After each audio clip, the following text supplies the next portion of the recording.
Itulah yang dikatakan iman dan pengharapan. Ya, nah sekarang kita masuk. Kalau kita harus diajak oleh Tuhan untuk dapat berlimpah-limpah di dalam hal pengharapan itu, tentu kita harus tahu apa tujuan pengharapan yang sesungguhnya itu kan. Kita sudah belajar sampai mengapa Tuhan mengajak kita harus berlimpah-limpah dalam pengharapan itu, karena memang nilai pengharapan itu juga tujuan pengharapan itu besar. Ya, tujuan pengharapan kita besar. Saya sudah pernah berikan satu ilustrasi ya.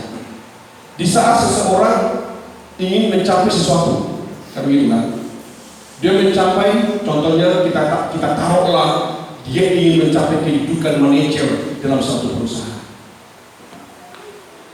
Artinya satu perusahaan sudah berikan syarat itu. Syarat itu dia berikan. Nah, syarat itu diterima seorang karyawan yang merindukan kedudukan manajer dalam perusahaan. Dalam kerinduan, dalam keinginan yang begitu luar biasa, dia pasti akan memiliki pengharapan itu. Ingin memiliki kedudukan manajer itu. Nah, tentu seorang karyawan yang merindukan kedudukan itu, dia harus berjuang dengan keras. Tapi perjuangan tanpa pengharapan itu akan gagal. Benar enggak? Benar enggak? Perjuangan tanpa pengharapan dalam kehidupan yang ingin mencapai sesuatu dalam dirinya pasti akan membuat dia tidak akan semakin gairah mencapai itu. Contohnya gini, tipisnya pengharapan dia untuk masuk dalam kedudukan manajer itu. Karyawan, maka di saat dia merasakan pengharapannya tipis sekali, maka dia tidak akan semakin gairah untuk berjuang memenuhi syarat-syarat yang ditentukan itu. Satu. Kedua, di saat dia melihat kedudukan manajer itu tidak membawa dampak yang sangat begitu luar biasa dalam kehidupannya, tentu dia tidak akan bergairah berharap akan itu. Sama ya. Nah, maka kita harus tahu, kalau kita merindukan sesuatu, kita inginkan sesuatu, kita harus tahu apa tujuannya. Kita mengharapkan sesuatu tanpa kita tahu apa tujuan yang kita harapkan, maka tidak ada semangat dalam hidup kita berpengharapan. Nah, maka disitulah Pak Paulus ingatkan kepada sidang jemaat yang ada di dalam kebenaran firman Allah, inilah tujuan pengharapanmu. Maka saya jelaskan ini. Tadi saya katakan, pengharapan itu sesuatu firman Allah yang belum digenapkan tetapi akan digenapkan. Itu pengharapan. Sekarang apa itu? Yuk kita lihat dalam Titus. Dalam Titus pasal 3 ayat yang ke-7, nanti kita masuk dalam Kolose pasal 1 ayat yang ke-7 ya. Kita lihat Titus pasal 3 ayat 7. Perhatikan ini ya. Dalam Titus pasal 3 ayat yang ke-7, perhatikan ya. Haleluya.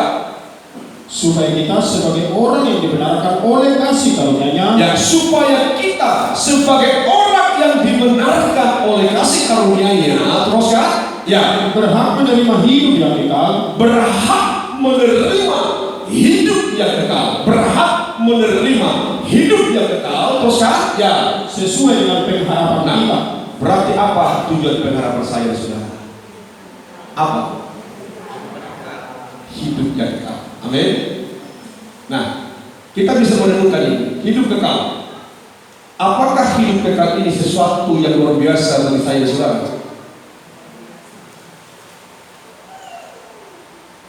Apakah sesuatu yang luar biasa, sesuatu yang bisa dikatakan, sesuatu berkat yang sangat begitu besar dalam diri kita hidup kekal itu?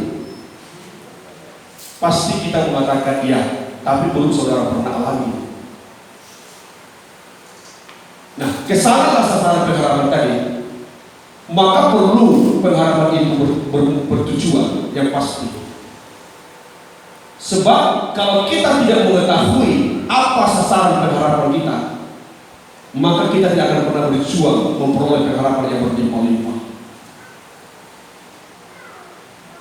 Ya, makanya artinya begini. disitulah yang saya maksud, kita bisa menilai diri kita sebagai penanaman benih yang ditaburkan Allah. Di situ. Kalau kita mengatakan, aku cinta akan firman Tuhan, aku suka firman Tuhan, tapi Tuhan melihat pengharapan kita akan kebenaran firman yang kita terima, tidak berlimpah-limpah akan pengharapan itu. Tuhan katakan, kita seorang pendusta. Kan bicara tentang penaburan benih, walaupun saya bicara pengharapan, tetapi intinya adalah penaburan benih. Jadi jangan kita menjadi orang Kristen yang duduk dalam gereja, kita dengar firman, kita pulang, tetapi tidak ada sedikit tumbuh buah benih itu dalam kehidupan kita. Maka tadi saya mengatakan, pertama-tama di saat kita dengar firman Allah, kita koreksi iman kita. Sudahkah iman saya dan iman kita beriman kepada firman yang kita dengarkan? Kedua, di saat kita menerima firman Allah dalam diri kita, sudahkah firman yang kita dengarkan membuat kita hidup berpengharapan akan firman Allah itu? Kalau saya mengatakan firman akan kekekalan itu akan menjadi satu pengharapan yang pasti dalam hidup saya, saudara. Ya, supaya kita sebagai orang yang dibenarkan oleh kasih karunia-Nya berhak menerima hidup kekal, berhak. Perhatikan, berhak menerima ini, tapi kita tidak akan pernah menerima ini tanpa pengharapan.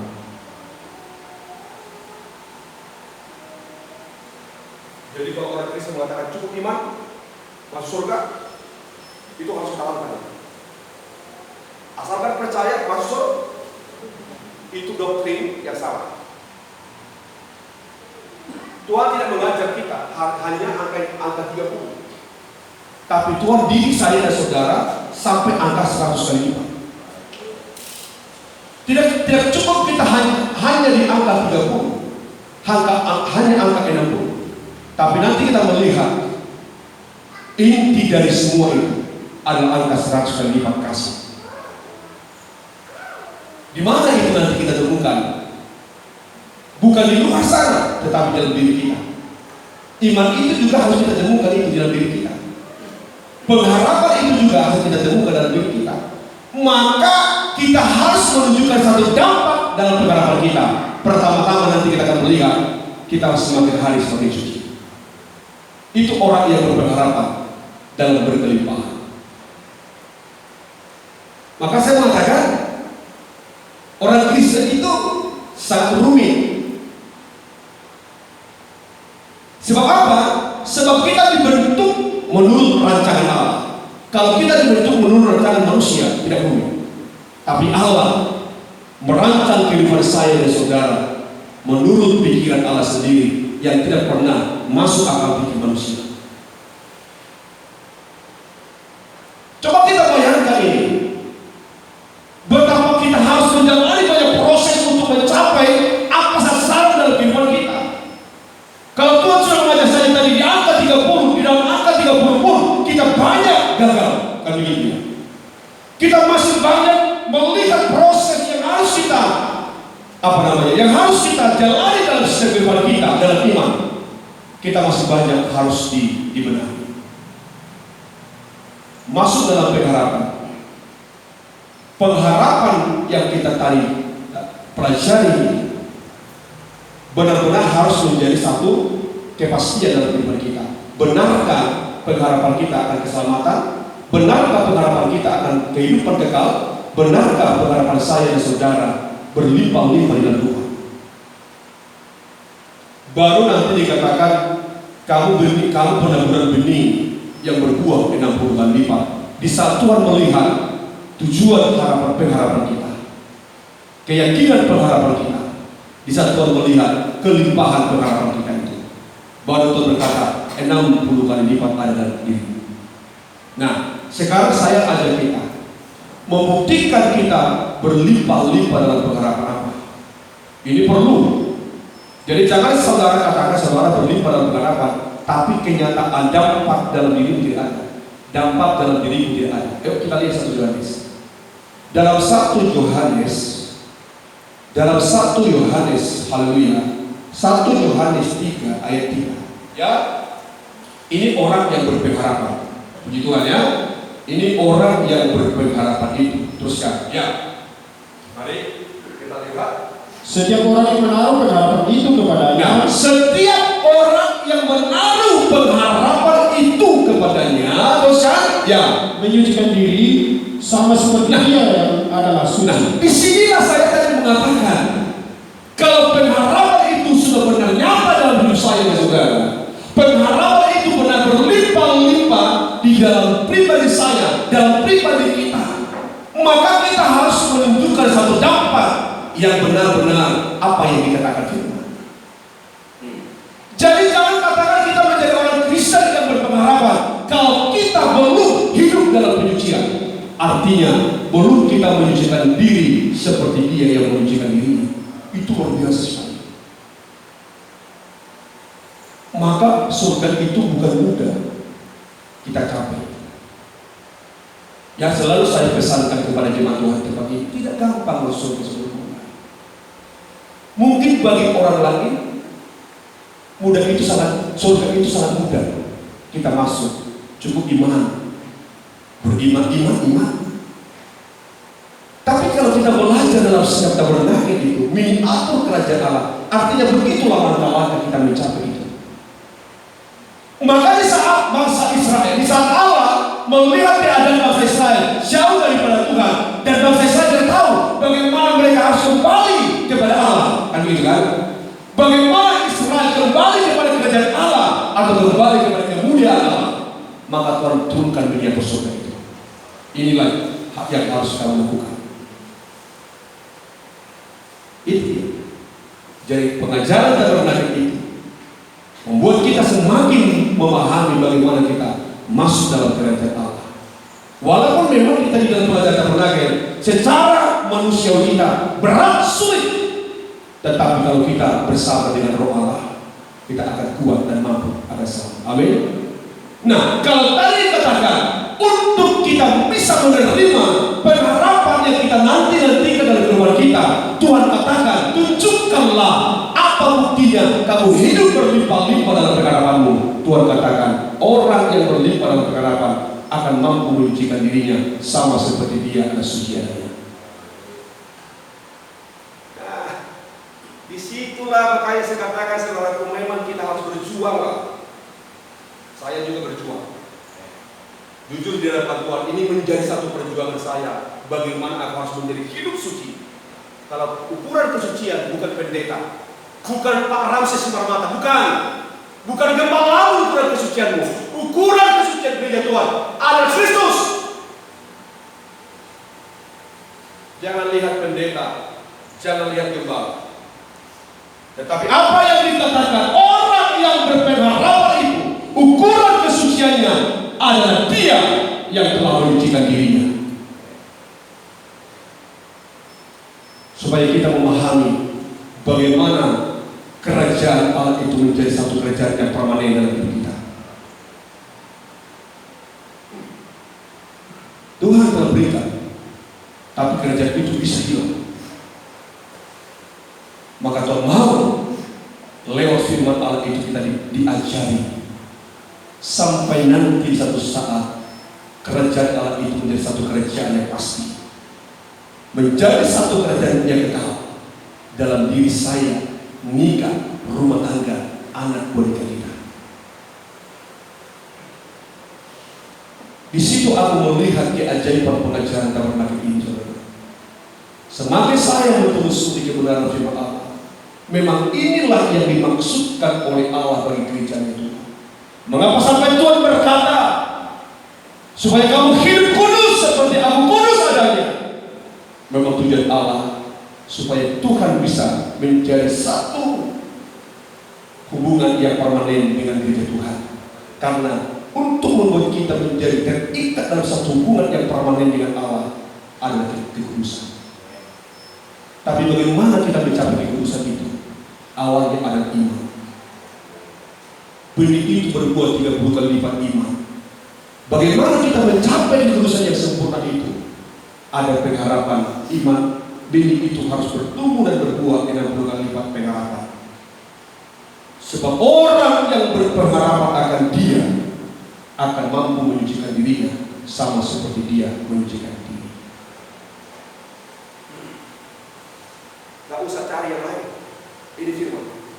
Gak usah cari gereja yang begini bergolong. Ini firman. Ikuti saja firman. Saya mengatakan dengan tegas ini, karena saya bertanggung jawab akan keselamatan jiwa jemaat. Besok saya tidak ada, saudara harus ingat ini. Amin. Amin.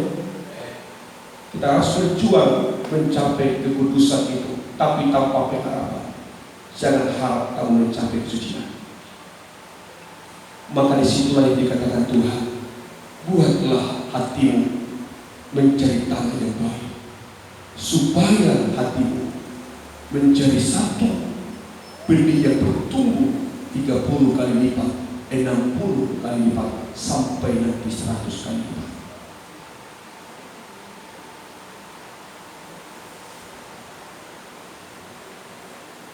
Kita yang menganggap sepele kita sebagai anak Tuhan, tapi lihatlah Tuhan memberikan satu pengharapan yang luar biasa dalam diri saya dan saudara. Kalau Paulus berkata, pengharapan kita akan kemuliaan. Paulus berkata kepada anak dirinya, kepada Titus, pengharapan kita hidup kekal. Kepada sejak Timotius, Paulus berkata, pengharapan akan kemuliaan. Manusia mencari kemuliaan dunia harus rela mengeluarkan dana triliunan rupiah.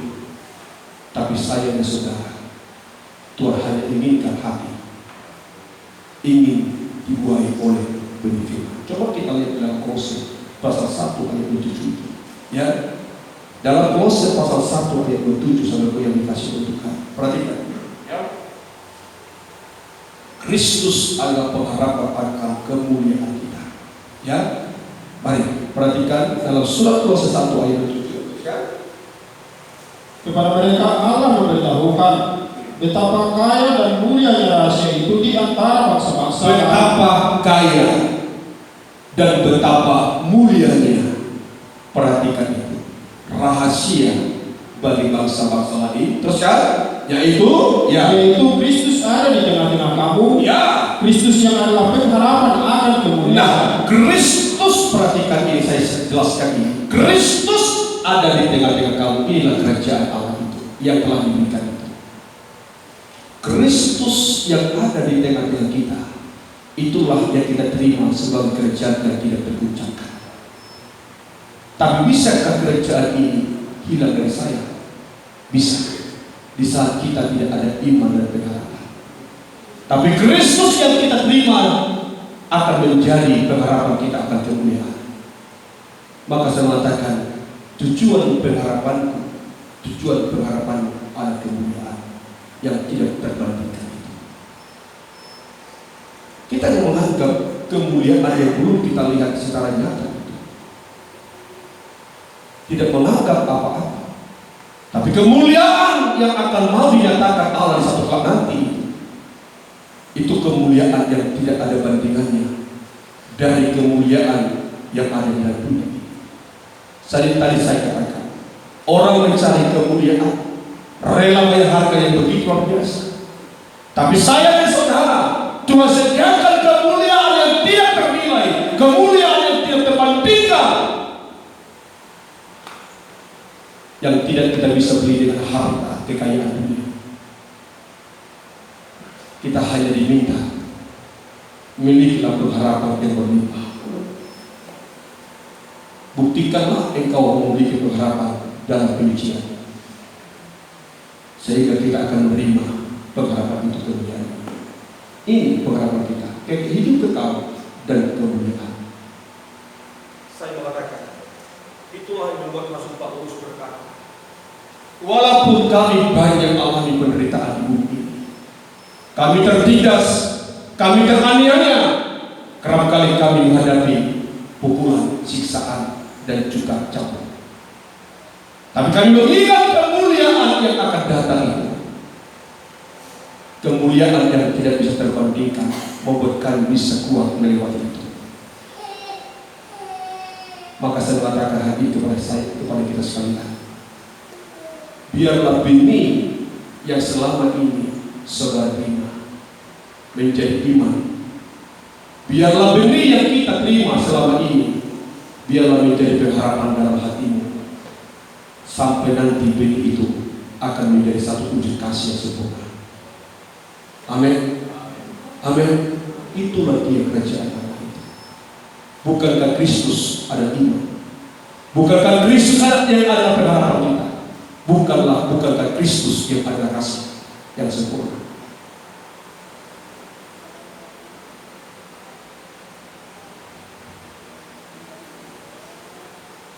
Saya akan tutup beberapa ayat. Bagaimana sikap kehidupan kita dalam pengharapan itu? Satu saat pengharapan saya dan saudara akan mengecewakan, sebab pengharapan kita salah. Alkitab mengatakan dalam kitab Amsal, pengharapan orang fasik akan mengecewakan, tapi pengharapan orang benar akan membawa kehidupan. Maka kita perlu menyikapi pengharapan ini. Kita harus bersikap dalam pengharapan ini. Kita lihat dalam Titus pasal 2 ayat yang ke-17, sikap apa yang harus kita miliki di dalam memiliki pengharapan itu. Mari dalam Titus 2 ayat yang ke-12, perhatikan saudara yang kedua, ia mendidik kita supaya kita meninggalkan kefasikan dan keinginan-keinginan duniawi, dan supaya kita hidup bijaksana, adil dan beribadah di dalam dunia sekarang ini. Ayat 13 perhatikan, dengan menantikan penggenapan pengharapan kita. Dengan menantikan penggenapan pengharapan. Maka saya katakan pengharapan kita belum tergenapkan. Tapi cepat atau lambat pengharapan itu akan digenapkan oleh Tuhan. Tapi bagaimana sikap kita menanti penggenapan pengharapan itu?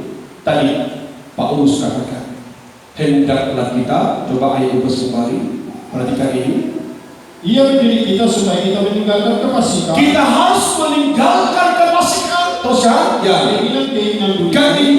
keinginan duniawi jangan mengikat hati saya dan saudara. Terus dan supaya kita hidup bijaksana. Hiduplah bijaksana. Terus adil dan beribadah di dalam dunia adil dan hiduplah beribadah selama belum tergenapkan pengharapan itu. Amin. Itu sikap yang harus kita miliki. Kita harus meninggalkan sifat kefasikan, keinginan-keinginan dunia yang mengikat hatimu dan hati saya. Apa itu keinginan duniawi? Kita belajar tinggalkan itu semua. Jangan kita pertahankan di dalam jiwa kita, jangan pertahankan dalam hati kita. Apa itu keinginan duniawi yang mengikat hati saya saudara, membuat kita tidak ada pengharapan. Dan hiduplah beribadah dengan adil dan bijaksana di hadapan Allah. Amin. Amin. Supaya kita menerima penggenapan pengharapan kita. Terakhir, kita lihat dalam Roma pasal 15 ayat yang ke-14. Kita Roma pasal 15 ayat ke-14. Haleluya. Teruskan. Saudara-saudaraku, aku sendiri memang yakin tentang kamu, bahwa kamu juga telah penuh dengan kebaikan, dengan segala pengetahuan dan sanggup untuk saling menasihati. Terus itu ayat 13, ayat atau berapa? Ayat 4, ayat 4, Roma pasal 15 ayat 4. Ayat yang keempat. Sebab segala sesuatu yang ditulis dahulu telah ditulis untuk menjadi pelajaran bagi kita, supaya kita teguh berpegang pada pengharapan oleh ketekunan dan penghiburan dari kitab suci. Artinya apa? Kalau Paulus berkata segala sesuatu yang dituliskan dahulu, berarti tidak ada firman itu yang terlewatkan. Mulai dari kitab Kejadian sampai kitab Wahyu, semua dahulu dituliskan. Tidak ada firman yang ditulis masa kini. Semua firman itu ditulis masa dulu. Tapi apa dikatakan oleh Paulus? Untuk menjadi satu pelajaran penting dari saya dan saudara. Artinya firman yang kita terima, firman yang dituliskan itu harus menjadi satu pelajaran dalam diri saya dan saudara. Untuk apa? Untuk membuat saya dan saudara teguh berpegang dalam pengharapan. Artinya apa? Firman yang kita dengar itu akan membuat kita semakin hari berpegang teguh akan pengharapan itu. Maka cintai firman Allah dalam hidup, supaya pengharapan kita semakin hari semakin teguh. Sebab itulah sikap yang harus kita miliki, berpegang teguh akan pengharapan kita. Amin. Amin. Maka itulah yang dijanjikan Tuhan. Itulah yang diinginkan oleh Tuhan dari saya dan saudara. Bagaimana angka 60 itu menjadi satu angka yang ada dalam hati kita. Itu lewat pengharapan kita. Amin. Pengharapan kita akan menjadi satu pengharapan yang membawa kita masuk di dalam menerima segala janji-janji Tuhan. Sudah dapat mengerti kan? Sudah paham? Bisa paham? Amin. Puji Tuhan ya. Kalau belum paham nanti bisa ditanyakan supaya semakin paham. Kita masuk dalam pertemuan suci, kita akan angkat pujian.